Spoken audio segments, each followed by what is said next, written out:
que el señor Raúl Castro tiene los pies más concretamente puestos en la tierra con respecto a las necesidades del país. Con el mismo pensamiento de ese gobierno, le interesa, pienso yo, por lo menos yo no soy una analista política porque no me gusta la política, pero yo observo y veo y leo. Le interesa, posiblemente hasta por razones de supervivencia política o en el poder, le interesa más las cuestiones internas de la población que la disfunción por el mundo, todo este problema exterior que ha consumido al país durante años. Esa es la diferencia que yo veo, pero es el mismo sistema. Y además, en mi modesta opinión, el señor Fidel Castro está de una manera u otra gobernando en Cuba. Porque además el propio Raúl Castro no niega que él le consulta todo. Esta señora ya se acordará a mí a esos taxistas cuando te subes a un taxi y el taxista, claro, lleva 2 horas o 3 dando vueltas por la ciudad sin hablar con nadie y te empieza a hablar y hablar y hablar y tú no quieres hablar con él y él no para de hablar. Entonces, claro, esta doctora ha estado en Cuba 15 años sola, sin poder salir de su casa, con unas turbas de vándalos, de salvajes que le gritaban improperio, con su mamá que ya no la escuchaba y no la quería escuchar, ¿no? Y entonces ahora tiene una necesidad de hablar y no para. Es una ametralladora verbal y dice que ella se ha sentido prisionera hace 50 años. Bueno, yo creo que yo fui prisionera en Cuba 50 años. Lo que pasa que lo primero fui una prisionera enajenada. Hubo momentos, esto hay que vivirlo para entenderlo, ¿sabe? Hubo momentos que yo pensé, cuando yo todavía creía en el sistema y trataba de autoengañarme diciendo, estos son errores humanos, porque la obra humana, el ser humano se equivoca.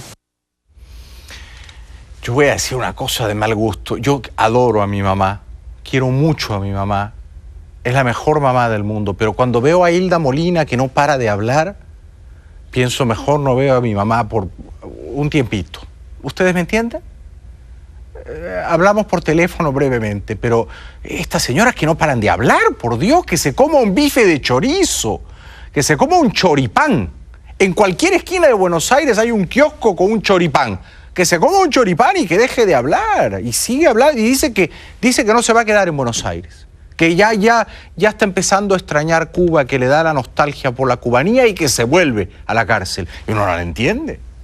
¿Siente de algo de estos años de trabajo, de todo lo que le dio su persona al servicio de ese gobierno que después la deja 15 años? Yo no me arrepiento de lo que le di a los enfermos, pero yo sí me arrepiento de haber torcido mi vida personal.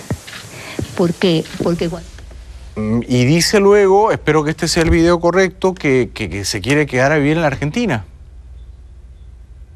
Hay personas por este requerimiento, señora, de no ser por este requerimiento, ¿usted optaría por vivir en la Argentina? No.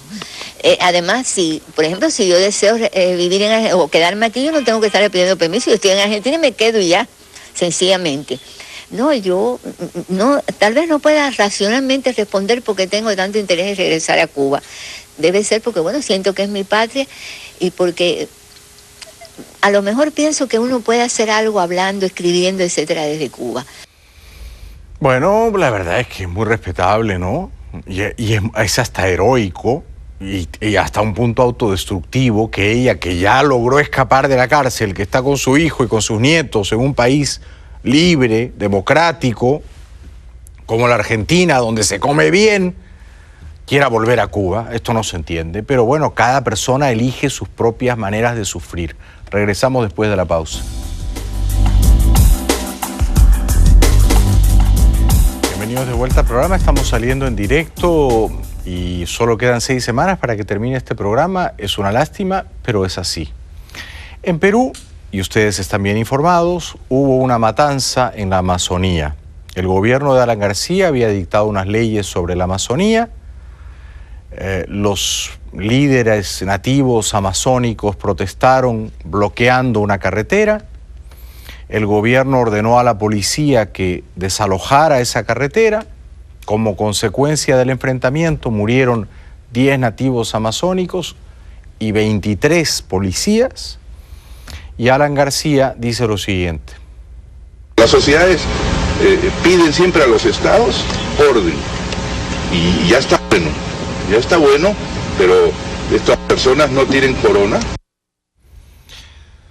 Y luego Alan García dice que ese puñado eran más o menos 2.000 o 3.000 de nativos amazónicos que se sentían amenazados por estas leyes, probablemente no era sino un gran malentendido, no pueden imponer su voluntad sobre la enorme mayoría de peruanos. Las personas no son ciudadanos de primera clase que puedan decir 400.000 nativos a 28 millones de peruanos, tú no tienes derecho de venir por aquí. De ninguna manera. Eso es un error gravísimo y quien piense de esa manera quiere llevarnos a la irracionalidad y al retroceso primitivo en el pasado.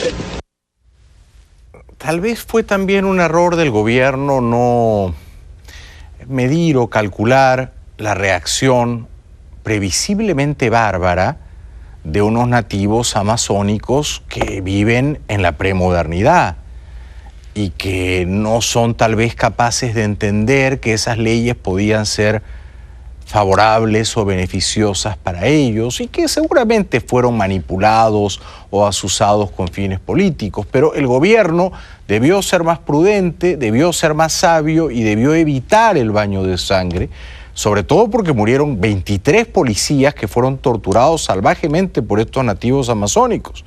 Pero Alan García lo justifica diciendo que él no podía ceder al chantaje, entendiéndose el chantaje como la toma a la fuerza de una carretera por parte de estos nativos amazónicos. El país no debe en ningún caso ceder a chantajes ni a posiciones de fuerza. Un país que está marchando bien, según los analistas y el mundo, si se deja vencer por pequeños grupos, porque en el fondo son pequeños grupos que no representan lo más avanzado en el país, entonces es un país que está condenado a detenerse o a retroceder. Yo la verdad en este punto no puedo estar muy de acuerdo con Alan García, Me parece que su gobierno actuó torpe y atropelladamente, me parece que los jefes policiales fueron manifiestamente incompetentes y que si querían restaurar el principio de autoridad no podía ocurrir que unos nativos amazónicos que no portaban armas de fuego terminasen diezmando a la policía. Murieron 10 nativos y 23 policías. Es decir, que si van a hacer un operativo policial, pues que lo planifiquen bien. Y este baño de sangre terminó siendo, la verdad, una vergüenza para todos los peruanos. Uno de los líderes amazónicos que ya huyó de Perú y que está asilado por el dictador nicaragüense Daniel Ortega, de apellido Pizango, ataca al gobierno de Alan García y justifica la barbarie. La vida vale más que cualquier decreto legislativo, que eso se podía subsanar, pero la vida ya no es subsanable. La vida de nuestros hermanos ya no se puede resucitar. De la muerte nadie se resucita. Bueno, salvo Jesucristo para quienes lo creen, ¿no? Pero a este caballero habría que recordarle que así como no van a resucitar 10 de sus hermanos nativos, tampoco van a resucitar 23 de los policías que fueron salvajemente asesinados por sus hermanos nativos. Y si él está a favor de la vida, por ejemplo, si a él le resulta tan ofensivo que talen un árbol y quiere proteger la vida de ese árbol, bueno, que también proteja la vida de un policía, porque proteger la vida de un árbol y matar a un policía parece un poco contradictorio, que es lo que han terminado haciendo, ¿no? Y él dice que la protesta fue pacífica. ¿Cuán pacífica pudo ser la protesta con 23 policías muertos? ¿Cómo hubiera sido si hubiera sido violenta la protesta? Somos seres humanos que solamente hemos protestado pacíficamente hasta el día de hoy a las 5 de la mañana, cuando los policías y militares entraron a matar a nuestros hermanos. Bueno, la policía representa la ley y a la policía se la obedece, y si la policía echa gases lacrimógenos para despejar la carretera, no se la ataca y no se la apresa como los tomaron de rehenes y no les sacan los ojos y los torturan. Esto es indefendible, esto es la barbarie y merece un castigo. En un programa español del genial cómico catalán Andreu Buenafuente se ríen de los sombreros de los nativos amazónicos peruanos.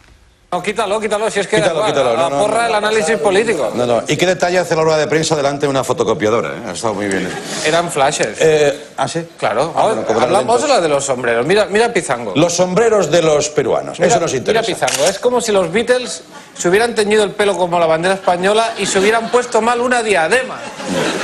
Pero el premio lo lleva el compañero. Fíjate, no se corta el pelo, se pasa el cortacésped. No se ducha, se riega y abona.